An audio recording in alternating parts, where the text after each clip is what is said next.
Dalam sidang lanjutan suap RAPBD MUBA 2015 di Pengadilan Negeri Palembang pada Senin 8 Agustus 2016, menghadirkan saksi yaitu Bupati MUBA nonaktif Fahri Azari beserta istrinya Lucianti Fahri.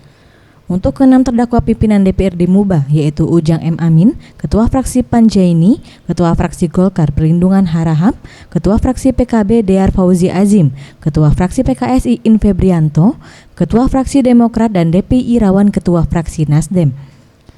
Dalam kesaksiannya kepada Majelis Hakim yang diketuai Hakim Kamaludin, Fahri Azari mengungkapkan bahwa peranan DPRD MUBA dalam penyusunan APBD seringkali memaksa dirinya untuk mengeluarkan uang pelicin.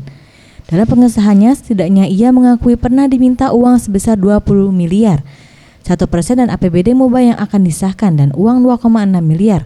Telah ia berikan kepada seluruh ketua DPRD dan anggota DPRD MUBA untuk pengesahan APBD MUBA 2015 dan berhasil ditangkap tangan oleh KPK.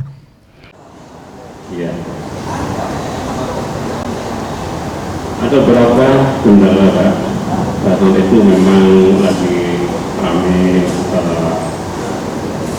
pergantian, sudah pembentukan alasan dewan, baik itu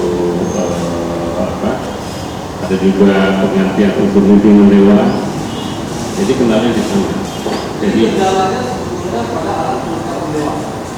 salah satunya, ya.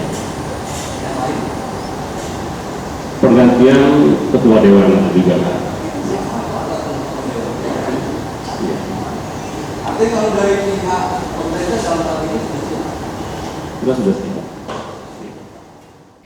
Sidang akan kembali dilanjutkan pekan depan dengan agenda yang sama mendengarkan keterangan saksi.